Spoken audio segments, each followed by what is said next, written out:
사도신경 세 번째 시간에 참여하신 성도 여러분을 주님의 이름으로 환영하고 축복합니다. 우리가 지난 2주 동안 또 사도신경의 개론에 대해서 또 우리가 고백하는 하나님이 어떠한 분인지에 대해서 살펴봤고요. 오늘은 이제 두 번째 항목인 예수님의 이름과 그리고 신분에 대해서 또 정체성에 대해서 한번 살펴보는 그런 시간을 갖고자 합니다. 오늘 이 시간을 통해서도 우리가 참으로 예수님을 고백할 수 있는 그런 신앙적인 근거를 찾아갈 수 있기를 간절히 바랍니다. 그럼 제가 기도하고 오늘 강의 시작하겠습니다. 거룩하신 하나님 감사합니다. 우리를 주의 자녀로 불러주시고 또 온전한 믿음의 고백 위에 주님을 섬기며 살아갈 수 있도록 인도하셔서 감사합니다. 오늘 우리가 예수 그리스도에 대해서 배울 때에 우리가 참으로 예수 그리스도를 믿는 것이 무엇인지 깨달아 알게 하시고 그로 말미암아 참된 신앙 고백 가운데 주님을 나의 구주로 모시며 살아갈 수 있도록 인도하여 주옵소서. 성령께서 깨닫게 하시고 오늘 이 깨달음을 통하여 참된 믿음의 고백을 가지고 이 어려운 세상 가운데 승리하는 삶을 살기를 간절히 원하오며 살아계신 예수 그리스도의 이름으로 간절히 기도하옵나이다. 아멘. 네, 오늘은 이제 세 번째 시간으로 예수님의 이름과 또 예수님의 신분과 정체성에 대해서 함께 또 어떤 사역을 감당하시는 분인지 살펴보고자 합니다. 이 두 번째 항목은 이렇게 고백되지요. 그 외아들 우리 주 예수 그리스도를 믿사오니. 여기 보면 예수님에 대해서 네 가지 부분에 대해서 알 수가 있는데요. 예수님이 하나님의 외아들, 독생자이시고 또 우리의 주님이시고 또 이름은 예수이시고 또 그리스도로서의 사역을 감당하신다라는 사실을 깨달아 알 수가 있습니다. 이 사도신경의 12항목 가운데 우리가 첫 번째 시간에 살펴본 바와 같이 예수님에 대해 고백하는 항목이 6항목이나 되지요. 오늘 이 첫 번째 시간으로 이 첫 번째 전반부에 예수님이 누구신지 또 그 신분과 정체성에 대한 신앙 고백을 살펴볼 것이고요. 이후로 그 후반부에 예수님에 대한 고백, 예수님이 이제 어떠한 사역을 하셨는가, 어떠한 생애를 살아가셨는가에 대한 신앙 고백의 내용들을 좀 살펴보고자 합니다. 우리가 예수님에 대한 신앙 고백 가운데 이러한 구조를 살펴보면서도 우리 기독교와 타종교의 차이점을 좀 발견할 수가 있죠. 타종교는 창시자의 가르침을 우선시합니다. 그런 가르침을 위주로 교육하지요. 그런데 기독교는 인격적인 관계를 중요시합니다. 인격적인 관계를 맺으려면 누구인지 알아야 하지요. 우리가 어떤 친분을 맺을 때도 서로 이름을 밝히고 서로 또 교제하면서 인격적인 교제를 나누면서 친해지는 것처럼 우리 기독교는 이런 인격적인 관계를 중요시합니다. 그래서 우리가 처음부터 살펴보는 것은 우리가 믿는 예수님이 어떠한 분이신지 누구신지 어떠한 일들을 감당하셨는지 아는 것이 중요하고요. 특별히 예수님이 참 하나님으로서 참 사람으로서 이 땅에 오셨다는 사실, 이 고백이 온전히 고백되어야 한다는 것을 우리는 깨달아야 합니다. 우리가 사도신경 개론에도 배웠던 것처럼 이 참 하나님과 참 사람이라는 이 고백이 잘못 이루어질 때, 잘못된 교리로 전파될 때 초대교회는 크게 흔들렸고요. 이 잘못된 교리를 바로잡기 위한 그런 과정들이 공의회에서 이루어졌고 그 수많은 회의들을 통해서 공회를 통해서 정립된 것이 바로 오늘날 우리가 고백하는 사도신경인 것이죠.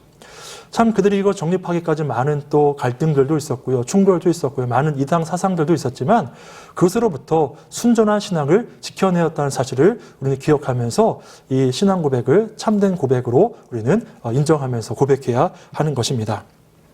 그래서 기독교 신앙에 있어서 이보다 더 중요한 물음은 없지요. 예수는 참 하나님이시며 참 사람이시다. 이 온전한 고백이 우리 가운데 있어야 한다는 겁니다. 그리고 이러한 참 하나님과 참 사람에 대한 고백이 온전히 이루어질 때 우리는 영생을 소유한 자들로 살아갈 수가 있게 되는데요.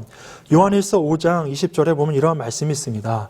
또 아는 것은 하나님의 아들이 이르러 우리에게 지각을 주사 우리로 참된 자를 알게 하신 것과 또한 우리가 참된 자 곧 그의 아들 예수 그리스도 안에 있는 것이니 그는 참 하나님이시오 영생이시라 라고 말씀합니다. 우리가 예수 그리스도를 참 하나님으로 알고 참 사람으로 알 때 우리에게 영생이 온전히 소유된다는 그러한 말씀이죠. 이 말씀에서 아들이 이르러는 아들이 오셔서라는 말입니다. 성육신하신 예수 그리스도를 뜻하지요. 하나님의 아들이 인간의 몸을 입고 이 땅에 오셔서 우리에게 참 하나님을 알 수 있는 힘을 주셨다는 말씀입니다. 우리는 예수 그리스도를 통해서 하나님을 발견할 수 있고요. 또 예수님 자체가 참 하나님이심을 우리는 고백해야 하는 것이죠. 예수 그리스도는 또 인간의 몸을 입고 오셔서 우리로 하여금 하나님을 발견할 수 있도록 말씀을 통해서 가르쳐 주셨고 몸소 그것을 보여주시기도 했습니다. 그리고 요한복음 17장 3절에 보면 영생에 대해 정의하는 말씀에도 이렇게 말합니다. 새번역 버전으로 보면요. 영생은 오직 한 분이신 참 하나님을 알고 또 아버지께서 보내신 예수 그리스도를 아는 것입니다. 우리가 예수 그리스도를 온전히 아는 것, 하나님을 온전히 알 때 우리에게 영생이 있다고 분명히 성경은 말씀하고 있지요. 우리의 참 신앙 고백, 예수 그리스도가 참 하나님이심을, 참 사람이심을 알고 고백할 때 우리는 영생을 누릴 수 있다는 사실입니다. 그 주님을 아는 것이 얼마나 큰 축복인지 특권인지 우리는 깨달아야 하고요. 그 예수 그리스도를 온전히 알기 위해서, 더 온전히 경험하기 위해서 우리는 또한 더 주님께로 가까이 나아가야 하는 것이죠. 결국 아버지와 아들을 아는 것이 영생이고요. 이것을 알도록 예수 그리스도가 육신의 몸을 입고 이 땅에 오셔서 우리로 하여금 참 하나님을 알 수 있도록 그 지각을 우리에게 열어주셨다고 성경은 말씀하고 있는 것입니다. 그리고 이러한 지각은요, 결국 예수님이 보내신 성령님을 통해서만 온전히 깨달아 알 수가 있는데요. 요한복음 14장 26절에 보면 보혜사 곧 아버지께서 내 이름으로 보내실 성령, 그가 너에게 모든 것을 가르치고 내가 너희에게 말한 모든 것을 생각나게 하리라 라고 말씀합니다. 성령이 주님께서 가르쳐 주신 것, 몸소 보여주신 것, 그 모든 것을 깨달아 알게 해주신다고 말씀하고 있죠. 하나님의 영이신 성령께서 우리로 온전히 깨닫게 해주시는 겁니다. 그래서 우리가 성경을 읽을 때도 성령님의 조명하심, 깨닫게 하심, 밝히 비추어 주심을 우리가 의지하면서 이 말씀을 읽을 때 성령의 깨닫게 하심을 따라 그 말씀의 깊은 비밀한 부분까지도 깨달아 알 수 있게 되는 것이죠. 그래서 여러분 말씀을 읽을 때 성령의 조명하심을 또 의지하면서 간구하면서 이 말씀을 읽고 묵상할 때 하나님의 비밀한 뜻들도 우리가 더 깊이 깨달아 알 수가 있는 겁니다. 결국 예수 그리스도가 참 하나님이심과 유일하게 우리에게 영생을 주시는 분임을 인정하는 것, 즉 예수 그리스도가 참 하나님이시고 참 사람임을 인정하면서 고백할 때 우리는 영생을 누릴 수가 있는 것이죠. 빌립보서 2장 6절에 이렇게 말씀합니다. 그는 근본 하나님의 본체시나 하나님과 동등됨을 취할 것으로 여기지 아니하시고라고 말씀합니다. 그리고 요한복음 14장 6절에도 예수께서 이르시되 내가 곧 길이요 진리요 생명이니 나로 말미암지 않고는 아버지께로 올 자가 없느니라 라고 말씀합니다. 우리에게 영생을 주신 분은 오직 예수 그리스도 한 분뿐이시라는 그러한 말씀이지요. 우리가 예수 그리스도를 참 하나님과 참 사람으로 고백하는 것이 얼마나 중요한지를 우리로 하여금 깨닫게 해주는 그러한 말씀입니다. 그래서 오늘 우리가 배우는 이 둘째 항목은요, 기독교 신앙이 가장 압축적으로 표현된 그런 신약 성서의 요약이고요, 복음의 실질적인 내용을 함축적으로 요약하고 있는 내용입니다. 이 한 줄 신앙 고백 가운데 신약 성서의 그런 고백이 다 담겨져 있는 것이죠. 그 내용을 다 요약하고 있는 중요한 고백이 오늘 우리가 다루는 이 두 번째 항목입니다.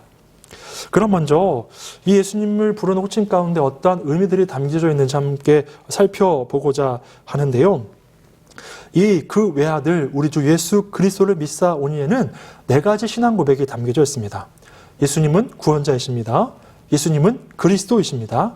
예수님은 하나님의 아들이십니다. 예수님은 주님이십니다라는 신앙 고백이 담겨져 있는 그런 고백인데요. 그럼 먼저 그 예수라는 이름에 담겨 있는 의미와 그 뜻과 우리에게 선포하시는 메시지에 대해서 살펴보고자 하는데요. 예수라는 이름은 여러분 잘 아시는 것처럼 구원자라는 그런 뜻을 가지고 있습니다. 이는 하나님께서 친히 지어주신 그러한 이름인데요.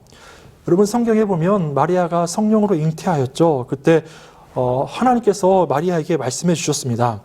보라, 내가 잉태하여 아들을 낳으리니 그 이름을 예수라 하라 라고 분명하게 성령으로 잉태된 그 태중의 아기의 이름을 예수라고 그렇게 정하라고 말씀해 주셨고요. 이제 마리아가 잉태한 것을 보고 마리아를 떠나려고 하는 요셉에게 꿈속에 주님의 사자가 나타나서 마리아 곁에 계속 머무르라고 하나님의 뜻이 계시다고 분명히 전하면서 마태복음 1장 20절에 보면 이 일을 생각할 때에 주의 사자가 현몽하여 이르되 다윗의 자손 요셉아 내 아내 마리아 데려오기를 무서워하지 말라. 그에게 잉태된 자는 성령으로 된 것이라 라고 말씀하셨습니다. 그리고 천사는 요셉에게 그 아들의 이름을 이렇게 지으라 라고 말씀해 주셨죠. 1장 21절에 아들을 낳으리니 이름을 예수라 하라. 이는 그가 자기 백성을 그들의 죄에서 구원할 자임이심이니라 라고 말씀했습니다. 여러분, 이 이름에 담겨진 뜻에서 보면 우리가 죄인이라는 사실을 우리가 알 수가 있죠. 우리 인간이 죄인이라는 사실을 암시하는 이름입니다. 우리에겐 구원자가 필요하다 하는 것이죠. 우리는 스스로를 구원할 수 없고요. 죄인이 죄인을 구원할 수 없습니다. 우리에겐 구원자가 필요한데요. 하나님께서 우리를 구원하시기 위해서 독생자 예수 그리스도를 우리에게 보내셔서 우리를 구원해 주셨다는 사실을 이 고백 가운데 하고 있는 것입니다. 그래서 베드로는 유대 공회 앞에 섰을 때 이렇게 예수님에 대해서 고백했습니다. 사도행전 4장 12절에 보면 다른 이로서는 구원을 받을 수 없나니 천하 사람 중에 구원을 받을 만한 다른 이름을 우리에게 주시니 없음이라 하였더라 라고 말씀합니다. 구약에는 또 많은 예수님의 그런 모형들이 등장하죠. 모세도 다윗도 또 여호수아도 그런 모형에 속합니다. 우리가 오늘 살펴볼 여호수아는요, 예수님의 모형으로서 이스라엘 백성을 하나님께서 약속하신 땅 가나안 땅으로 인도해 드렸던 사명을 감당했죠. 이제 예수님, 그 이름의 뜻도 같은데요. 구원자이신 예수님은 하나님의 백성을 하나님의 나라로 천국으로 인도해 드리시는 그런 역할을 감당하시는 분이라는 사실을 우리가 깨달아 알 수가 있습니다. 여호수아가 이스라엘 백성들을 약속의 땅 가나안으로 인도했듯이 예수님은 하나님의 백성들을 하나님 나라로 인도해 드리시는 그런 사명을 감당하시는 분이라는 사실을 깨달아 알 수가 있죠. 구원자, 우리를 구원하시는 분, 악한 세상으로부터 우리를 구원해내시는 분, 죄악으로부터 우리를 건져내시는 분이 바로 예수 그리스도시라는 이 고백이 담겨져 있는 것입니다. 그래서요, 여러분, 우리를 구원하시는 분은 오직 예수 그리스도 한 분이시고요. 우리의 구원은 우리의 노력이나 어떤 타인에 의해서, 우리의 공로로 의해서 이루어지는 것이 아니라 오직 예수 그리스도로만 구원받을 수 있다는 사실을 우리는 분명히 해야만 하는 것입니다. 그런데 때로 우리가 신앙생활을 하면서 하나님의 구원의 은혜를, 이 놀라운 구원의 은혜, 이 성육신하신 은혜, 이 놀라운 십자가 대속의 은혜를 가볍게 여기고요. 우리의 노력과 공로로 구원을 받고 천국을 소유하려고 하고 있지는 않은지 우리는 살펴보아야 합니다. 여러분, 예수님은 우리를 구원하시기 위해 가장 처절한 십자가 처형을 당하셨죠. 그 채찍에 맞고 또 돌에 맞으시면서 가장 허약한 그 상태에서 가파른 골고다 길을 큰 무거운 십자가를 지고 걸어 올라가셨습니다. 얼마나 고통스러우셨을까요? 그리고 결국 십자가에 달리셔서 양손에 못이 박히시고 또 발에 못이 박히셔서 피를 쏟아내시고 옆구리에 창에 찔리셔서 모든 물과 피를 다 쏟아내시고 결국 십자가에 달려 돌아가셨습니다. 우리의 자신의 모든 것을 다 내어주셔서 우리를 구원하셨습니다. 우리가 지금 사순절을 지나고 있지요. 이 놀라운 십자가 대속의 은혜를 우리는 기억해야 합니다. 그 놀라운 대속이 정말 얼마나 큰 대가를 치르고 이루어진 일인지 우리는 분명히 깨달아 알아야 하고요. 그 놀라운 십자가 은혜 대속, 그것을 기억하면서 우리는 하나님의 은혜에 감사하면서 주를 위해 헌신하고 주님께 영광 돌리는 삶을 살아야 하는 것이죠. 그래서 순서가 중요합니다. 우리가 어떤 노력과 나의 공로로 구원을 얻으려고 하는 것이 아니라 그 십자가 대속의 은혜에 감사하면서 주를 위해 헌신하고 더 주님께 온전히 예배드리려고 하고 주를 위해 더 헌금하려고 하고 하는 그런 노력들이 그 뒤에 따라오는 것이지 그것이 먼저가 되어서는 안 된다는 사실이지요. 중요한 것은 그 순서가 바뀌어서는 안 된다는 겁니다. 이미 내가 믿겠다고 결정하기도 이전에 우리에게 구원이 베풀어졌고요. 내가 어떤 수고와 노력을 하지 않았는데도 이미 구원이 주어졌습니다. 예수님이 우리에게 물으시는 것은 단 한 가지 질문뿐입니다. 이것을 내가 믿느냐? 내가 너희를 구원한 것, 내가 너희를 구원하기 위해 십자가 달려 죽은 것, 그리고 부활한 것, 그래서 내가 너에게 영생을 허락한 것, 그것을 너희가 믿느냐? 내가 이것을 믿느냐라고 그렇게 물으실 때 우리는 네, 믿습니다라고 고백하는 것이죠. 결국 사도신경이 그러한 내용인 것입니다. 이 성경에 나타난 놀라운 구원의 역사를 너희가 믿느냐라고 물으실 때 네, 우리는 믿습니다. 예수 그리스도의 놀라운 퇴속의 은혜를 우리가 믿고 의지합니다라고 그렇게 고백하며 예수 그리스도를 나의 구주로 모시며 살아가고 있는 예수님의 이름에 담겨진 구원자의 그런 의미에 대해서 우리가 고백하는 예수의 이름의 고백이 어떠한 고백인지 살펴보았고요. 이제 두 번째로 예수님의 신분과 직책에 대한 신앙 고백에 대해서 살펴보고자 합니다. 이 두 번째 항목에서 예수님의 호칭에 대한 세 가지가 나오지요. 독생자, 또 주님, 또 그리스도입니다. 첫 번째로 독생자에 대해서 살펴보면요. 신약 성서에서는 예수님을 하나님의 아들로서 자연스럽게 호칭합니다. 사도 요한은 유독 예수님을 하나님의 유일하신 아들이시다라고 소개하는데요. 요한복음 1장 14절에 보면 말씀이 육신이 되어 우리 가운데 거하심에 우리가 그의 영광을 보니 아버지의 독생자의 영광이요 은혜와 진리가 충만하더라라고 고백합니다. 또 요한복음 3장 16절에는 하나님이 세상을 이처럼 사랑하사 독생자를 주셨으니 이는 그를 믿는 자마다 멸망하지 않고 영생을 얻게 하려 하심이라라고 표현합니다. 독생자라는 그런 표현을 많이 사용하고 있죠. 하나님의 유일하신 아들 예수님이라고 고백하고 있는 겁니다. 또 마가는 예수님의 세례 장면에서 사랑하는 아들이라는 표현을 하고 있고요. 또 바울은 로마서에서 예수님에 대해서 자기 아들이라는 용어를 사용하면서 이 성부 하나님과 성자이신 예수 그리스도와의 특별한 관계를 강조하고 있는 이런 호칭들도 살펴볼 수가 있습니다. 그리고 아울러 로마서 8장 29절에 보면 바울은 예수 그리스도를 맏아들로 소개하므로 역시 예수 그리스도의 아들됨의 특별한 위치에 대해서 우리에게 알려줍니다. 우리는 저와 여러분은 믿음으로 구원받아서 하나님의 자녀가 되었죠. 이제 양자 된 것입니다. 그런데 예수님은 본질상 하나님의 하나밖에 없는 아들이시라는 사실에 대해서 분명히 해주는 그런 말씀이지요. 그리고 이런 독생자, 장자라는 명칭은 우리와 예수님이 본질상 차이가 있지만 우리는 맏아들 대신 예수님을 통하여 하나님께 나아갈 수 있는 존재라는 사실도 고백하는 그런 고백의 내용이기도 합니다.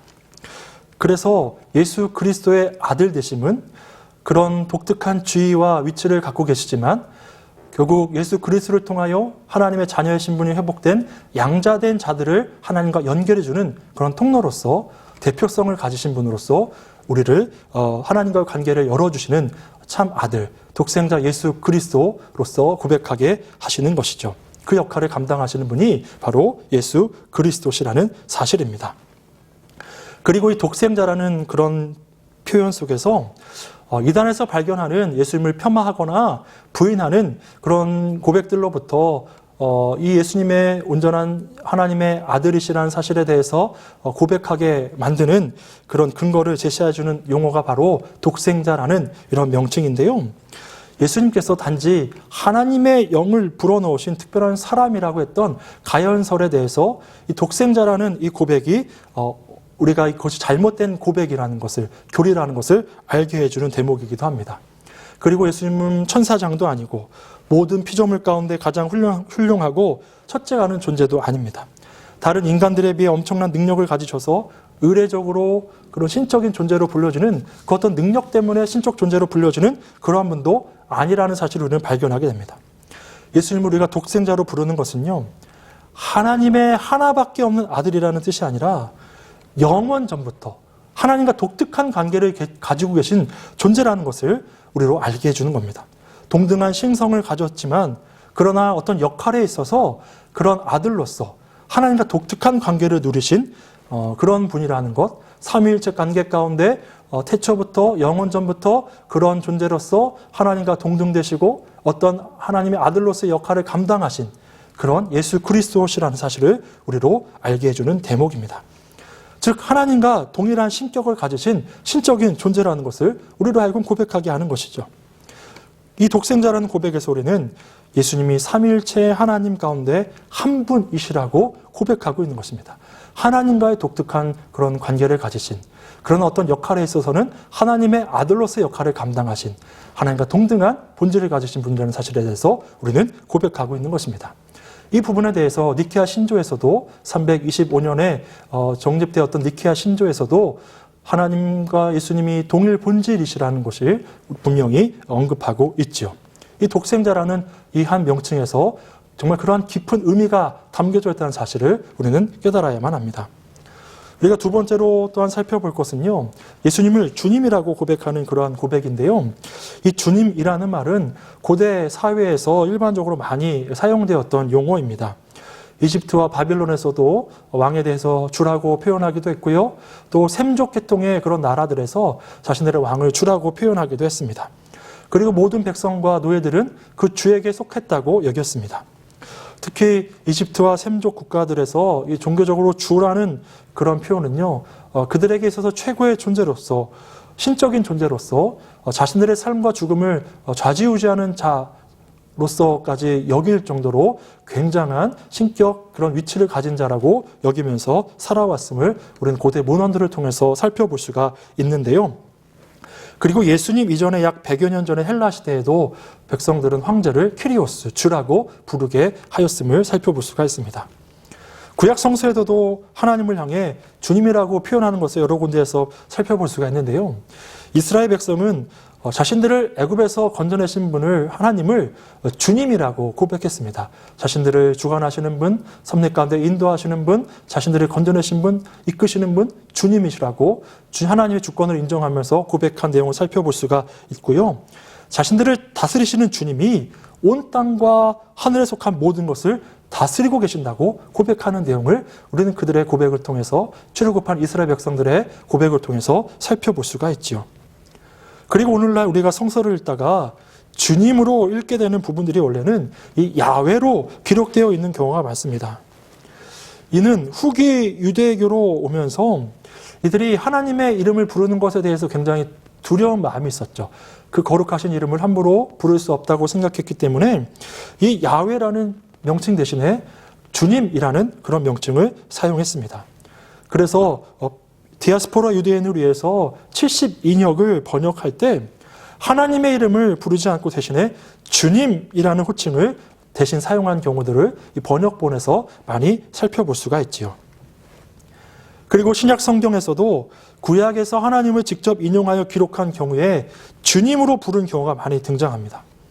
예를 들어서 이사야 40장 3절을 인용한 마가복음 1장 3절에서도 하나님을 주님으로 표현하고 있고요. 또 시편 118편 26절을 인용한 마가복음 11장 9절에서도 하나님을 주님으로 표현하고 있습니다. 그리고 예수 그리스도를 향해서 주님이라고 부를 때도 하나님과의 동등한 입장에서 바라보면 하나님과 동등한 존재라는 것을 고백하면서 예수님을 주님으로 고백한 그런 호칭들이 많이 등장하는 것을 보게 됩니다. 이러한 예수님을 하나님과 동등한 주님으로 고백하는 고백 속에서 하나님과 예수 그리스도의 하나됨, 그리고 동등됨을 증거하는 중요한 근거가 된다는 사실을 우리는 살펴볼 수가 있죠. 그리고 빌립보서 2장 6절에서 11절에 보면 예수 그리스도가 낮아지심 이후에 하나님께서 예수 그리스도를 높이시면서 주님이 되셨음을, 그렇게 높이셨음을 고백하는 그런 성경의 말씀을 찾아볼 수가 있는데요. 말씀해 보면 그는 근본 하나님의 본체시나 하나님과 동등됨을 취할 것으로 여기지 아니하시고 오히려 자기를 비워 종의 형체를 가지사 사람들과 같이 되셨고 사람의 모양으로 나타나사 자기를 낮추시고 죽기까지 복종하셨으니 곧 십자가에 죽으심이라.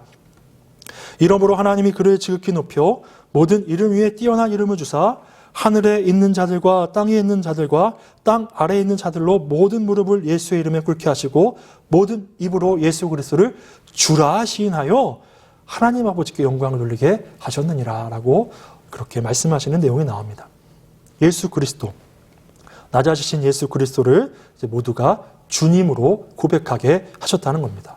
그 낮아짐으로 사명을 감당하신 예수 그리스도를 주님으로 높여 주신 것이지요.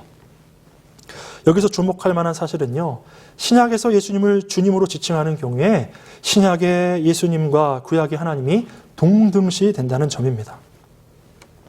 이러한 것은 마가가 세례 요한의 입을 통하여 기록한 내용에서 살펴볼 수 있는데요.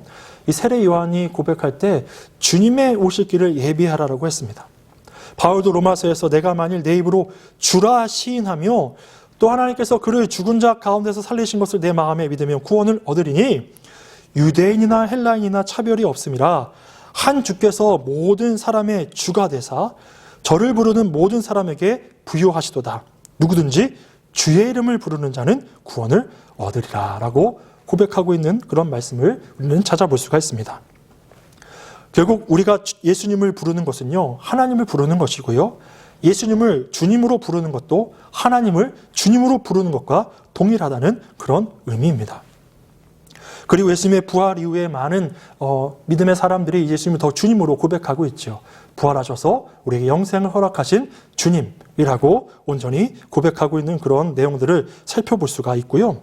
고린도전서 8장 6절에서 보면 예수님은 하나님과 함께 한 주님으로 불리고요, 만물이 그로 말미암았고 우리도 그로 말미암았다고 고백하는 내용이 나옵니다. 하나님과 예수님이 동등한 신격을 가지셨다고 고백하고 있는 내용이죠. 초대교회에서도 기도하면서 주님을 부를 때 사용하던 아람어 문장에서도 우리는 예수님과 하나님이 동일한 분이시고 그 예수님을 주님으로 부르는 것이 어떤 심판과 재림과 연결되어 있음을 살펴볼 수가 있는데요. 그 예수님께 기도할 때 불렀던 대표적인 아람어가 마라나타입니다. 우리 주님 오소서, 우리 주님 오소서라고 주님이라고 칭하고 있는데요. 이 예수님을 주님으로 일반적으로 부르고 있었음을 초대교회에서도 부르고 있었음을 살펴볼 수가 있고요. 주님이라는 호칭이 재림과 심판과 연결되어 있다는 사실을 우리로 알게 하게 해줍니다. 이로써 예수 그리스도는 만왕의 왕이실 뿐만 아니라 만주의 주로서 주님으로서 고백되는 것이죠. 그런데 여러분, 이 초대교회 성도들이 예수님을 주님으로 고백한 것은요, 당시의 로마 사회 가운데 처한 황제 숭배 강요와 그것으로 말미암아 예수를 주님으로 고백함으로 그들이 순교당했던 그런 상황들과 맞물려 있는 것을 보게 되는데요. 황제를 주님으로 고백하게 하는 그런 사회 가운데 이들은 예수 그리스도에 대한 신앙을 지키면서 오직 우리의 주님은 한 분뿐이다, 예수 한 분뿐이다라고 고백했다는 사실을 우리는 깨달아야 합니다. 이 믿음의 고백, 이 신실한 고백이 우리의 입술에서도 떠나지 말아야 하는 것이죠. 그들은 목숨을 담보로 하고 예수님을 주님으로 고백했던 것입니다. 이제 마지막으로 또 하나의 호칭인 그리스도에 대해서 살펴보려고 하는데요. 이 그리스도라는 이름에는 삼중직의 의미가 담겨져 있습니다. 그리스도는 기름 부음 받은 자라는 뜻이죠. 하나님께서 구약시대에 하나님께서 어떤 일을 맡기시는 자들, 특별히 제사장, 선지자, 왕을 세우실 때 그들을 기름을 부어 세우셨습니다. 하나님의 일을 하기 위해서 특별히 임명된 자들이지요. 예수님도 온 세상의 죄를 대속하기 위해서 오신 예수님에게도 하나님께서 예수님을 온전히 세우셔서 하나님의 일을 맡기셨는데요. 예수님에게도 삼중직의 역할을 맡기셨습니다. 선지자인 동시에 제사장인 동시에 왕으로서 예수님이 이 땅에 오셨다라는 그런 표현이 바로 그리스도라는 그런 호칭에 담겨져 있지요. 여러분, 선지자는 하나님 말씀을 대언하는 자들입니다. 하나님 말씀을 가르쳐주는 자들이고요. 제사장은 사람들을 대신하여 하나님께 제물을 드리고 중보자 역할을 감당하는 자들이 제사장이고요. 왕은요, 하나님을 대신하여 다스리시는 자를 말합니다. 이렇게 예수님은 선지자로서 이 땅권 하나님의 메시지를 선포하셨고 또 말씀을 가르쳐 주셨고요. 제사장으로서 하나님과 우리와의 관계를 열어주신 중보자로서의 역할을 감당하셨고 지금도 대제사장으로서 그 역할을 감당해주고 계시죠. 또 왕으로서 온 우주 만물을 다스릴 것이고 다시 오셔서 온전한 주님의 나라의 통치를 이루실 것입니다. 우리는 그것을 고백하는 것이고요. 예수님이 이 땅에 오셔서 그러한 삼중직의 역할을 감당하셨음을 우리는 고백하고 있는 것이죠. 그 고백이 바로 여기에 있는 것입니다. 사도행전 2장의 베드로의 설교에서 베드로는 초대교회 신앙의 핵심 내용을 이렇게 선포하죠. 2장 36절에 보면 그런즉 이스라엘 온 집은 확실히 알지니 너희가 십자가에 못 박은 이 예수를 하나님이 주와 그리스도가 되게 하셨느니라 라고 말씀합니다. 또한 초대교회 성도들은 그들이 날마다 성전에 있든지 집에 있든지 예수는 그리스도라고 가르치기와 전도하기를 쉬지 않았다라고 그렇게 말씀하고 있죠.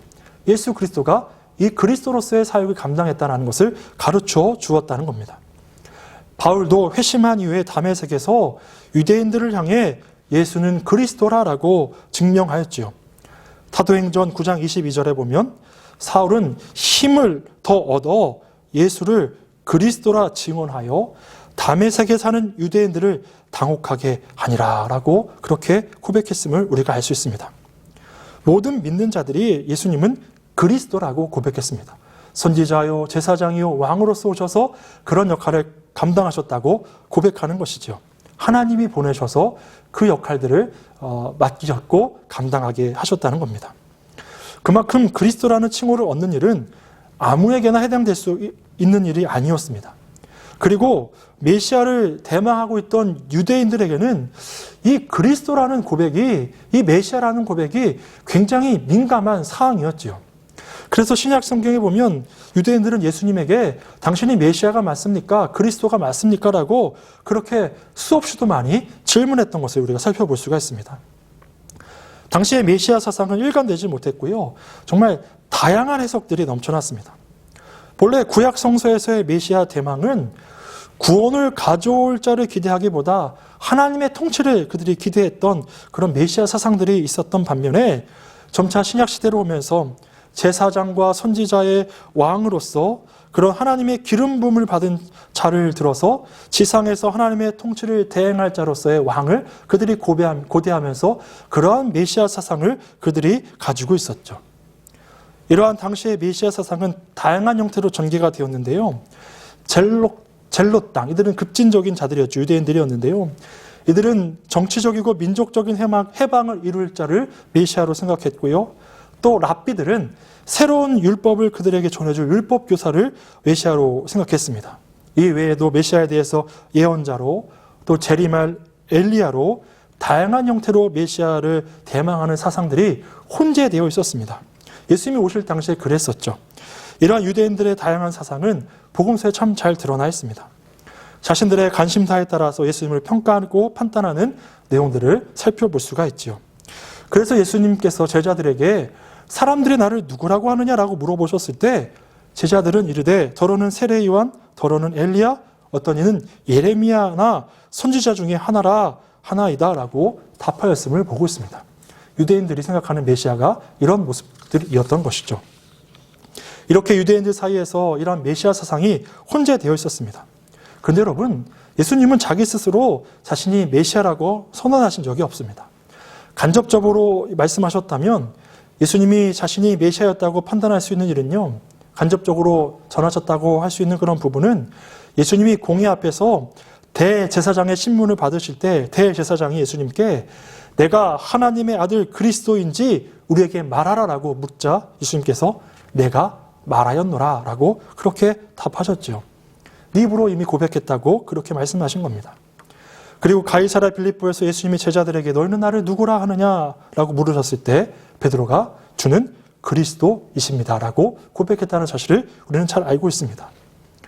그리고 예수님이 그리스도시다라는 선포는 예수님 자신보다 오히려 십자가형 이후 부활을 경험한 제자들에 의해서 더 적극적으로 증거되었지요. 예수 그리스도 그 자체가 하나의 이름이 된 것입니다.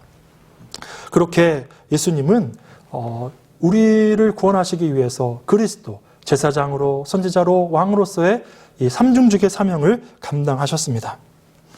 마틴 루터는 이 부분에 대해서 1523년에 쓴 베드로전서 강해에서 이렇게 설명하는데요. 잠시 이 내용을 말씀드리면 이제 그리스도가 하나님에 의해 직접 기름 부음 받은 가장 높고 보편적인 제사장으로서 우리를 위해 자신의 몸을 제물로 삼으셨다는 사실은 그가 대제사장의 직무를 수행하였다는 것이다.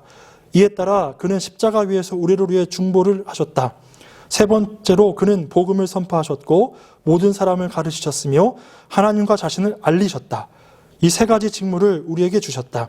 따라서 그가 제사장이시고 우리가 그의 형제이므로 모든 그리스도인들은 권세와 명령을 받고 말씀을 선포하는 것과 하나님 앞에 나가는 것과 다른 사람을 위해 기도하는 것과 자기 자신을 하나님께 헌신하는 일들을 해야만 한다. 예수 그리스도로서 감당하셨던 사역을 예수 그리스도를 믿는 우리도 감당해야 된다는 겁니다. 이 삼중직, 제사장, 선지자, 왕에 대한 역할을 우리 그리스도인들이 이 땅에서 감당해야 된다는 것이죠. 모든 성도들이 이 삼중직에 대한 참여를 가능케 해주시는 것이 바로 예수가 그리스도라고 고백하는 그 고백 속에서 우리도 그러한 사명을 예수 그리스도를 따라 감당해야 된다는 사실을 우리로 깨닫게 해줍니다. 그리고 믿는 자들이 그리스도의 직무에 동참한다는 것은 우리 참으로 영광된 일인데요. 우리가 선지자와 교사로서 하나님의 말씀을 전파하고요. 제사장으로서 자기 자신을 하나님께 드리고 세상과 하나님과 사이를 연결하는 중보자로서 역할을 감당하고, 왕으로서 죄와 세상과 사탄과 싸움으로 그리스도의 다스림에 함께 참여하게 되기 때문입니다. 이 세상의 악을 멸하고 하나님의 거룩하심을 나타내고 이 땅 가운데 하나님의 놀라우신 왕되심을 선포하며 살아가는 것, 이것이 우리의 또한 의무이고 역할이라는 사실이지요. 이 그리스도라는 고백 가운데는 이러한 깊은 의미가 담겨져 있다는 사실을 우리는 분명히 깨달아야 한다는 것입니다. 이런 놀라운 고백이 바로 이 그리스도라는 고백 가운데 담겨져 있는 것이죠. 이렇게 사도신경의 두 번째 항목에 담긴 의미를 살펴보았습니다. 이 정말 짧은 한 문장 가운데 여러 가지 깊은 의미들이 담겨져 있음을 우리가 살펴볼 수가 있죠. 그리고 이 고백은 단순한 고백이 아니라 우리 신앙의 선진들의 정말 어떤 헌신과 희생이 있었던 그런 온전한 신앙 고백이라는 것을 우리가 또 깨달아 알므로 말미암아 정말 온 마음과 정성을 다하여 나의 주님을 온전히 주님으로 고백하고 그리스도로 고백하고 독생자로서 고백하고 우리의 구원자로서 고백할 수 있는 그런 저와 여러분 되셨으면 좋겠습니다. 오늘 강의는 여기서 마치겠습니다. 여러분 한 주간도 평안하시고 언제나 예수 그리스도 안에서 하나님과의 온전한 관계를 누리며 살아가시는 여러분 되시기를 주님의 이름으로 간절히 축복합니다. 감사합니다.